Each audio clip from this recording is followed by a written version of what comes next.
All right, now the administration could have problems. The House Oversight Committee is investigating Rob Porter's employment at the White House, and how it is that he was approved for a job that the FBI telegraphed he didn't have the background for. Indications of beating two former spouses. He says that wasn't so. The FBI reported that, said it passed that along. Now, why do I mention that in the context of my next discussion on how this new immigration measure could pass steam? Because it's a huge distraction. In fact, it is all Washington is talking about. Not so much progress or the lack thereof on a DACA accord or something that would be boiled down to something similar on immigration. To the Daily Caller editorial director, Vince Coglianese, and Washington Examiner White House reporter Sarah Westwood. That's the only way I'm seeing this right now. That's the latest distraction when a Republican House committee is saying, all right, we're going to look into all of this. That tells me that there will be less time to look into this immigration thing. What do you think? Sarah. Well, absolutely. I think that that's definitely a distraction. And more than that, talking to some folks, we already know that Trump is unhappy with Kelly's performance and the way that he's handled this entire You're talking about situation. his chief of staff, John Kelly. Exactly, Chief of Staff John Kelly.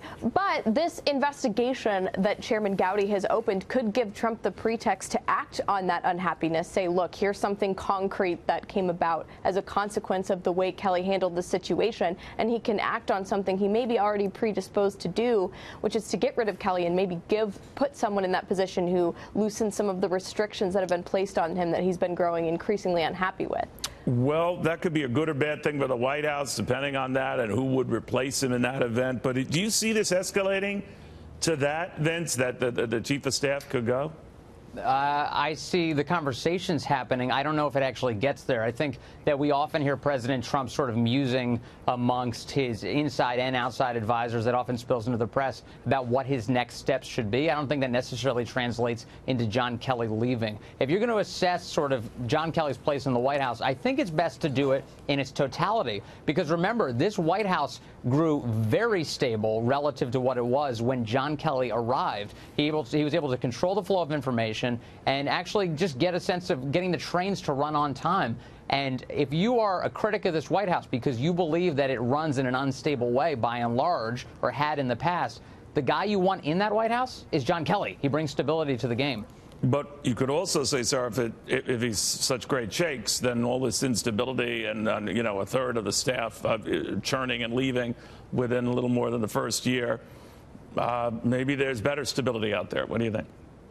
Absolutely. And I think the fact that we're even hearing the speculation, like Vince mentioned, from the kitchen cabinet of outside advisors that President Trump has is a sign that John Kelly could be losing control, because Kelly cracked down on those kinds of conversations that Trump was having with outside advisors when he came into the White House. And since July, we haven't heard a lot of that speculation about Trump is unhappy with this person or this person because he was going back to the residence and making those calls at night. Kelly had largely cracked down on that. But we're seeing them start to bubble up again. And that's potentially a sign to me that Kelly is starting to lose his grip on President Trump because his influence may be waning. I'm wondering, guys, in the case of Rob Porter and the drama around that, and Vince, maybe you have some thoughts. When when Trey Gowdy is coming out, as I think you both intimated, and wants to launch this investigation to simply ask what in the hell happened, just answering that or addressing that could take a long, long time. You have to go through the chain of events, the FBI clearances. Who were those clearances passed along to? Who dropped the ball? Who didn't drop the ball, knew them and buried them? I mean, all this stuff that will be a timeline, much like the whole Russia investigation, and on we go.